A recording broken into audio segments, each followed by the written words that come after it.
तो सभी बच्चों को सबसे पहले थैंक यू जिन लोगों ने हमारा सपोर्ट किया। हम लोग 10,000 सब्सक्राइबर हो गए हैं। और वैसे इतने सारे लोग जिनके पास मिलियन मिलियन सब्सक्राइबर्स हैं उनके सामने ही बहुत छोटा सा चैनल है। पर फिर भी हमने इस चैनल पे कोशिश की है कि हम अच्छा कंटेंट डिलीवर करें। और जैसा सब कुछ यूट्यूब पे चल रहा है, 3 दिन में आईआईटी, 4 दिन में आईआईटी, सिर्फ 3 चैप्टर कर लो, you will reach IIT and all that, हम लोग वो ना करें। तो इसमें आप लोगों का सपोर्ट हमें मिलता रहे और काफी बच्चे हमें काफी अच्छे से सपोर्ट कर रहे हैं। पर मेरी फिर भी आप लोगों से एक शिकायत है। शिकायत ये है कि बच्चों, आप लोग वीडियो देखते हैं, लाइक भी करते हैं, पर उसे शेयर नहीं करते। इसमें आपका देखिए कुछ नहीं जाएगा, इसमें हमारे चैनल की रीच बढ़ेगी। क्योंकि समझने की कोशिश कीजिए, जब हम प्रीमियम कंटेंट डिलीवर करते हैं तो हमारे वीडियो को पसंद करने वाले लोग भी वही होते हैं जो पढ़ने वाले बच्चे होते हैं। और अगर हमारे चैनल को वो अप्रिसिएशन मिलेगा तभी हम और वीडियोस ला पाएंगे। तो ना सिर्फ जिम्मेदारी हमारी है कि हम आपके लिए बेस्ट कंटेंट लेके आए, जो कि आज का फंडा है वो बहुत ही premium and one of the best फंडा है। और हमारी जिम्मेदारी तो है ही, पर आपकी जिम्मेदारी भी है तो मेक श्योर कि ये चैनल डाई डाउन ना हो जाए। इसके लिए आप जितना शेयर करेंगे, जितना वेरियस ग्रुप्स में भेजेंगे कि अगर आपको वीडियो पसंद आया, तो उससे हमारे चैनल को फायदा होगा। क्योंकि हमारी उम्मीद आप ही है, यूट्यूब एल्गोरिदम हमारी उम्मीद नहीं है। क्योंकि यूट्यूब एल्गोरिदम जिन कीवर्ड्स को प्रमोट करता है, हम उनके ऊपर तो वीडियो बना ही नहीं रहे हैं। इस वक्त जो कीवर्ड्स चल रहे हैं वो है last month practice, PYQs, these are the keywords that are running. और आप भी जानते हैं कि उसकी प्रैक्टिस के लिए आपको शायद उतनी यूट्यूब की जरूरत नहीं है। उसकी प्रैक्टिस तो आप अपने घर पर कर ही रहे हैं। उन वीडियोस का पर्पस जिन रीजंस की वजह से बन रहा है वो भी आप समझते हैं। तो आपकी जिम्मेदारी है और हमारी भी जिम्मेदारी है कि हम अच्छा कंटेंट डिलीवर करते रहें और आप हमारा अच्छा कंटेंट में सपोर्ट करते रहें। तो आज का जो वीडियो है उसमें एक चीज और समझ लीजिए कि हो सकता है उसके बीच का पार्ट क्लास 11th के बच्चों को ना पता लगे, जिन्हें उसकी जो ट्रिक्स है वो नहीं पता या वो चैप्टर्स नहीं पढ़े।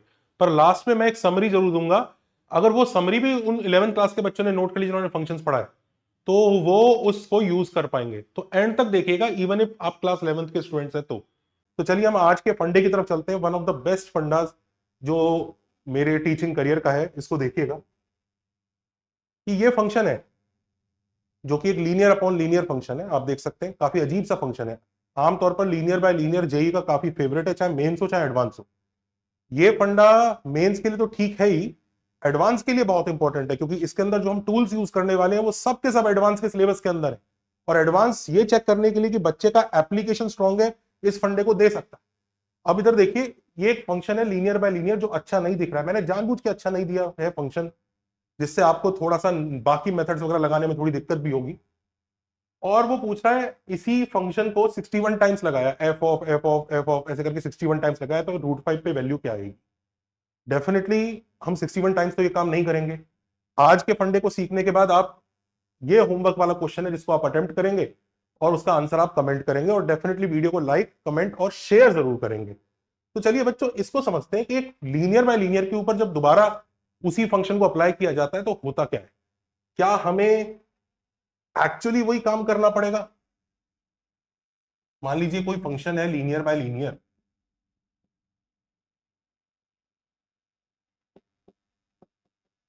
और इस लीनियर के बाय लीनियर के ऊपर बहुत सारी चीजें हैं जो हमें वैसे भी सीखनी है। पर लेट्स से एक फंक्शन है लीनियर बाय लीनियर, तो क्या हमें इसमें बार बार अप्लाई करते जाना है तो हमें f(f(x) कुछ अच्छा मिलेगा? और आप भी समझ ही रहे होंगे, जब 61 टाइम्स लगवा रहा है तो कहीं पर जाके कुछ रिपीटिशन होता होगा। मतलब हो सकता है आगे जाके 3 बार 4 बार या 5 बार लगाने के बाद f(f(x) अल्टीमेटली शायद x आ जाता होगा या कुछ अच्छा आ जाता होगा। तो हम उसी चीज को जरा समझ रहे हैं। तो बच्चों, इसको ना एक बहुत ही ब्यूटीफुल तरीके से जरा ऑब्जर्व कीजिए कि ये जो फंडा मैंने बनाया है कैसे निकला है, कैसे सोचा है, वो आप जाने दीजिए। पर ये फंडा हम डेफिनेटली इसको यूज कर सकते हैं। और ये फंडा इसलिए भी बढ़िया है क्योंकि बात सिर्फ क्वेश्चन करने की भी नहीं है, बात एप्लीकेशन की भी है। I will just show you. तो ये f(x) है, बहुत अच्छी बात है। f(f(x) क्या होगा? Let's say for a second हम उसको ट्राई करते हैं।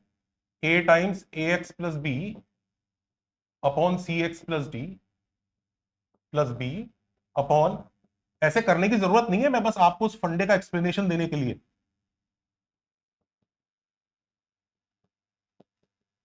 ये आपका f(f(x) आ जाएगा। फिर आप एलसीएम वगैरह लेंगे, सिंप्लीफाई करेंगे, तो आई थिंक ऊपर x के साथ आ जाएगा आपका a² plus BC times X plus AB plus BD, और दूसरा नीचे क्या आएगा, AC plus DC times X plus BC plus D square. और जैसे जैसे हम आगे बढ़ेंगे और कॉम्प्लिकेटेड होता जाएगा, but let me show you, हम इसको इस एंगल से नहीं देखेंगे, हम इसको एक अलग एंगल से देखेंगे। देखिएगा किस एंगल से। हम इसी इक्वेशन को F X equal to this को हम ऐसे रिप्रेजेंट करते हैं, एफ एक्स हमारा ये है, ध्यान दीजिएगा, इसमें एक न्यूमरेटर का टर्म है, एक डिनोमिनेटर का टर्म है, ठीक है। तो look at this very carefully. हम लोग ना देखिए एक मैट्रिक्स बनाते हैं ए, जो इसके कोफिशिएंट से ही बनेगा ए बी सी डी,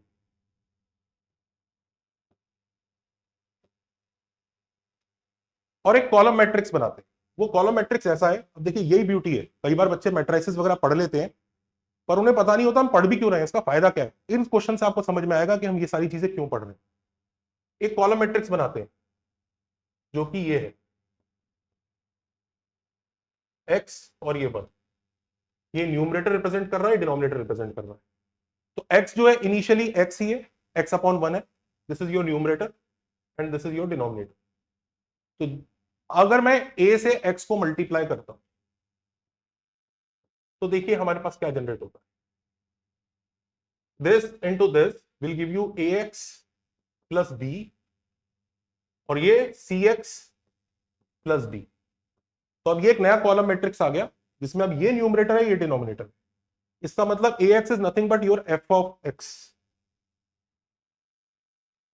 एक बार एक काम करिए, ए स्क्वायर निकाल के देखिएगा क्या, यानी इसमें वापस ए से अगर इसे प्री मल्टीप्लाई करें, ए स्क्वायर क्या आता है,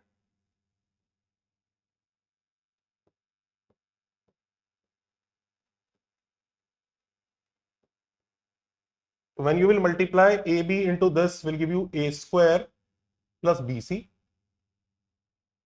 this into this will give you AB plus BD, this into this will give you AC plus DC, and this into this will give you BC plus D square। तो ये A square आ गया, और जब हम ए square को इस column matrix से multiply करेंगे जिसमें ये न्यूमरेटर डिनोमिनेटर है, तो यू विल रियलाइज एक्स के साथ ये मल्टीप्लाई होगा, वन के साथ ये मल्टीप्लाई होगा, तो न्यूमरेटर वाला आएगा विच इज दिस ओनली। और ये जब मल्टीप्लाई होगा तो ये वाला पार्ट एक्स के साथ और ये वाला पार्ट उसके साथ, जब हम एक्स के साथ मल्टीप्लाई करेंगे तो ये आ जाएगा, प्री मल्टीप्लाई जब हम करें। तो मॉरल ऑफ द स्टोरी हम लोगों ने क्या पता किया कि भाई अगर एफ एक्स ये है, मतलब स्टार्टिंग में एक्स क्या है, is your x upon one, और एफ एक्स क्या है, जो कि ए एक्स प्लस बी अपॉन सी एक्स प्लस डी है। इसको अगर हम लोग एक कॉलम मैट्रिक्स के थ्रू रिप्रेजेंट कर रहे हैं तो इसको हम लोग इस तरह से रिप्रेजेंट कर सकते हैं,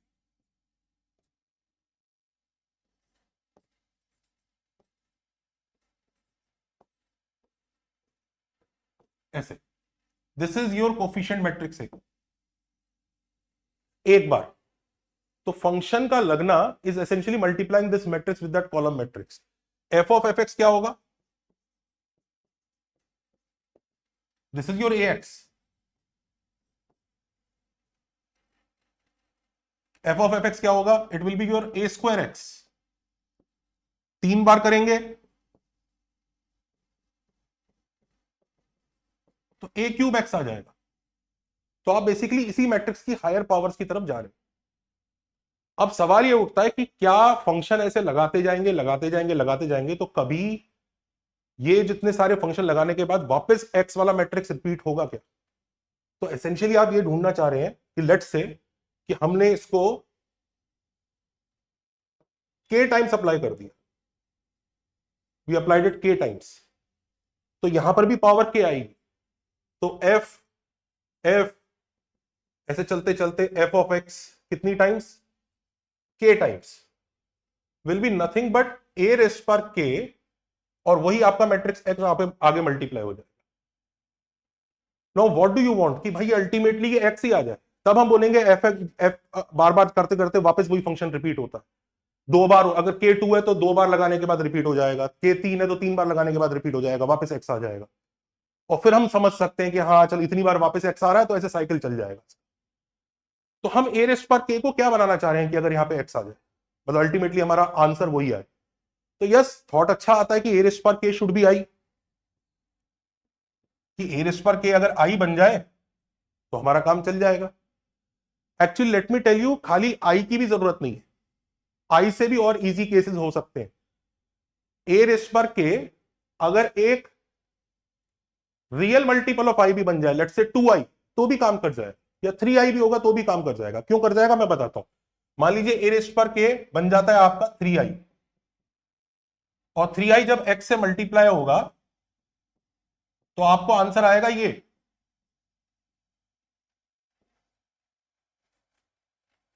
जिसमें ये न्यूमरेटर होगा, ये डिनोमिनेटर, आंसर आएगा आपको ये, जिसमें ये न्यूमरेटर होगा, ये डिनोमिनेटर होगा। और क्योंकि आपका जो फंक्शन बनेगा वो 3x अपॉन x बनेगा, न्यूमरेटर अपॉन डिनोमिनेटर, तो आपको वापस x मिल जाए।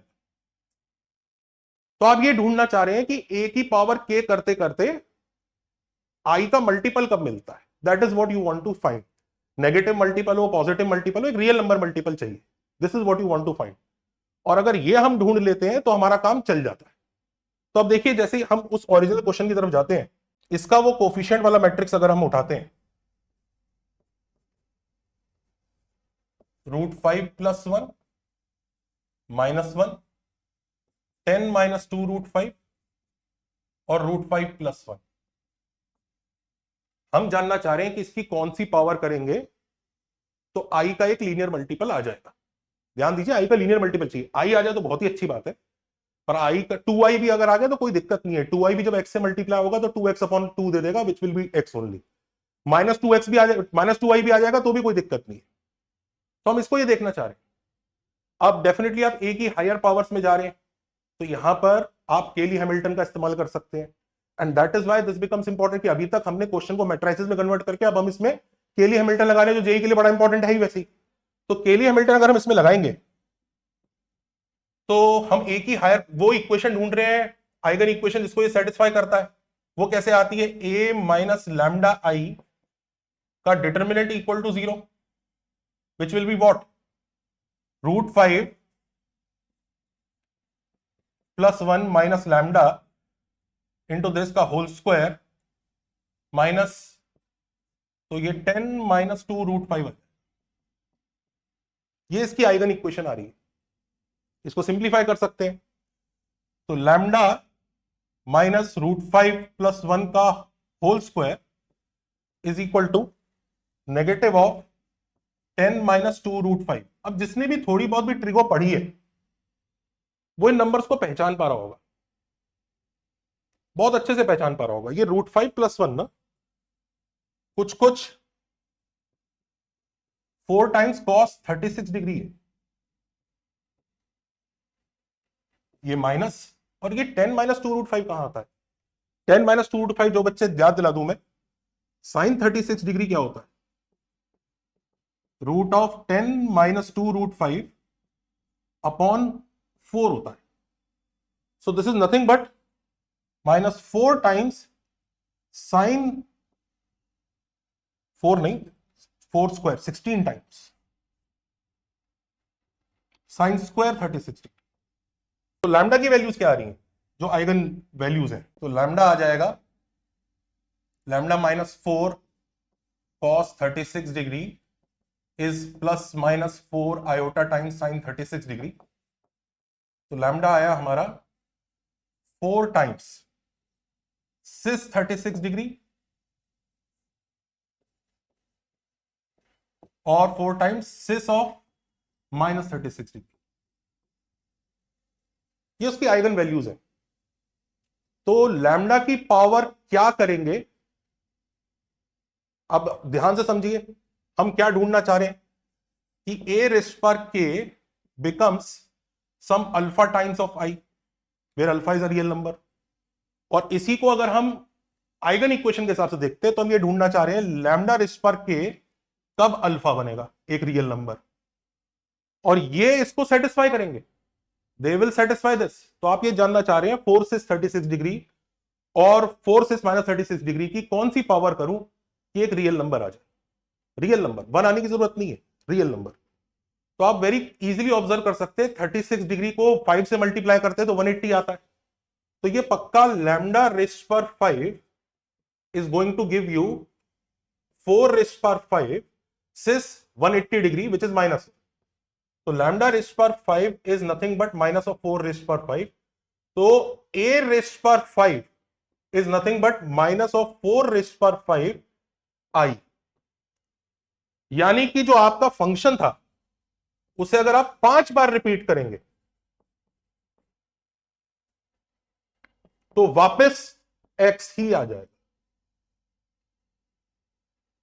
आप वो 5 बार रिपीट ट्राई भी कर सकते, you can try it also, but lengthy पड़ेगा, पर इसको आप 5 बार रिपीट करेंगे तो वापस x आ जाएगा। एक्चुअली क्या आएगा, it will come out to be -4 raised power 5x upon -4 raised power 5, वो कैंसिल आउट हो जाएगा, तो 5 बार आएगा। तो अगर ये क्वेश्चन हमें करना है फिनिश, तो 5 बार 5 बार 5 बार करने के बाद वापस x आ जाता है, तो 60 टाइम्स तक तो x ही आ गया, तो एक ही बार बचा। यानी ये कुछ नहीं है, ये f ऑफ √5 ही है, and you can very well find out the answer of f of √5 and substitute करके 1 सेकंड में आंसर आ जाए। तो ये इसका लॉजिक है। तो मॉरल ऑफ द स्टोरी यही है, उसके कोफिशिएंट का मैट्रिक्स बनाइए, उसकी आइगन इक्वेशन निकालिए जो बहुत आसान होगी क्योंकि 2 क्रॉस 2 का ही मैट्रिक्स है। उसके जो रूट्स आएंगे वो अगर कुछ nth रूट ऑफ यूनिटी के कुछ मल्टीपल वगैरह होते हैं तो उसमें आप देख सकते हैं कि इनकी पावर कौन सी करने के बाद 1 आने की जरूरत नहीं है, -1 भी आए तो भी चलेगा, कोई भी रियल नंबर आ जाए। That is what you want to find out. वही चीज आप इस क्वेश्चन में ट्राई करेंगे, इस क्वेश्चन में आप ट्राई करेंगे तो आपको आंसर मिल जाएगा। अच्छा, इसके कुछ स्पेशल केसेस भी हैं, इसका एक स्पेशल केस भी है, उसको भी याद कर लीजिए। वो मेंस वालों का फेवरेट है, पर एडवांस वालों को वो शायद फेवरेट ना हो। वो क्या करते हैं, एक ऐसा फंक्शन दे देते हैं ax प्लस बी अपॉन सी एक्स प्लस डी, जिसमें a प्लस डी 0 होता है। It's a very special case, it's a very special case कि a प्लस डी 0 हो रहा है। तो अब जैसे आप इसमें मैट्रिक्स बना के उसकी आइगन इक्वेशन निकालेंगे तो ये आएगी,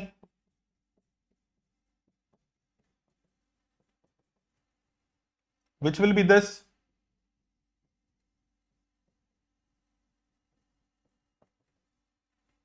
और आप वेरी केयरफुली ऑब्जर्व कीजिए, a प्लस डी 0 है तो लैम्डा स्क्वायर ही एक रियल नंबर आ जाता है। इधर हम b और c रियल ले रहे हैं, ये ABCD सब रियल, तो लैम्डा स्क्वायर ही रियल नंबर आ जाता है। तो ऐसे केसेस में हम डायरेक्टली बोल सकते हैं कि f ऑफ fx ही वापस आपका x आ जाता है। It's a special case, but बाकी सब जगह कब आएगा f ऑफ x करते करते कब x आएगा, उसके लिए आप इसकी आइगन इक्वेशन निकाल के कर सकते हैं। ये जो बच्चों हमने क्वेश्चन दिया है इसको ट्राई कीजिएगा, मुझे बताइएगा क्या आंसर आता है 13 टाइम्स करने के बाद। अब क्लास 11th वाले बच्चे सोच रहे होंगे सर हम ये सब कैसे यूज करें, हमें तो मैट्रिसेस नहीं आता, कॉम्प्लेक्स नंबर नहीं आता। उनके लिए मैं सीधा तरीका बता देता हूं कि मान लीजिए तुम्हें अगर ये fx दिया हुआ है ना, ax plus B C X plus D, इसमें सबसे पहले वो वाला स्पेशल केस तो याद ही रखो, अगर a प्लस डी 0 है तो आपका f जो है 2 बार अप्लाई करने के बाद वो x दे देता है। ये तो बड़ी स्टैंडर्ड ट्रिक है, बच्चा बच्चा जानता है। और अगर ऐसा नहीं हो रहा है तो आप क्या कर सकते हो, आप ये वाली इक्वेशन क्रिएट कर सकते हो, ये a minus lambda into D minus lambda minus B C equal to 0। इससे आप लैम्डा के रूट्स निकाल, और आपके रूट्स नॉन रियल ही आएंगे। अगर नॉन रियल नहीं आए तो दैट वोंट बी, क्वेश्चन का सेंस ही नहीं बनेगा। तो आपके रूट्स नॉन रियल ही आएंगे। मान लीजिए इस तरह की फॉर्म में आते हैं p प्लस आयोटा क्यू। अब आपको इसमें से ना कॉमन निकालना है ताकि ये कुछ कॉस ऑफ सम एंगल बन जाए, ये साइन ऑफ सम एंगल बन जाए। जैसे मान लीजिए p लैम्डा की वैल्यू ऐसी आ गई √3 प्लस आयोटा, तो अगर इसमें से 2 कॉमन निकाल लूं तो आप खुद देख सकते हैं √3/2 will be cos of 30 degree and iota by 2 will be iota times sign of 30 degree. तो सेम एंगल बनना चाहिए, कुछ ऐसा कॉमन निकाल लीजिए। और मैं आपको ये भी बता देता हूं, जो कॉमन निकालना रहता है वो root of P square plus Q square ही कॉमन निकालना होता है, पर वो बाय ऑब्जर्वेशन भी आप पता लगा लेंगे। और मान लीजिए कॉमन निकालने के बाद आपका आंसर वो जो कॉमन निकाला, लेट से कुछ एक बहुत बड़ी क्वांटिटी अल्फा कॉमन निकल गई, और यहां पर कॉस थीटा प्लस आई साइन थीटा आपको दिख रहा है। अब इस थीटा को ना रेडियंस की फॉर्म में, रिड्यूस्ड फॉर्म में एक्सप्रेस कीजिए। ये थीटा या तो आपका हो सकता है पाई बाय सम नंबर के, या हो सकता है 2 pi by some another number के, रिड्यूस फॉर्म में। मतलब जैसे लेट से पाई बाय 5, ठीक है। 2 पाई बाय 10 नहीं लेना है, 2 pi bye 10 is essentially 5 pi by 5, तो पाई बाय 5 है, या 2 पाई बाय 7 है। तो जो भी के आएगा एफ उतनी बार लेने के बाद ही के टाइम्स आपको एक्स देगा। तो ये वो भी बच्चे कर सकते हैं जो क्लास 11th के हैं, जिन्होंने अभी तक मैट्राइसेस या कॉम्प्लेक्स नंबर नहीं पढ़ा है, पर बाकी बच्चों को एटलीस्ट कॉन्सेप्ट पता होना चाहिए। जिसको भी सारे फंडास देखने हैं उनका लिंक डिस्क्रिप्शन में दिया है। हमारे चैनल के अभी 10,000 सब्सक्राइबर जरूर हुए हैं, पर शुरू में हमारे सब्सक्राइबर थे नहीं, तब भी हमने बहुत अच्छा कंटेंट डाला है, बहुत अच्छा प्रीमियम कंटेंट। उसको जरूर देखिए जिन बच्चों को भी हमारी सीरीज पसंद आती है। तो एसकेटी और फंडा पूरी लिस्ट है, आप एक बार उसको देख जरूर लीजिएगा। Take care.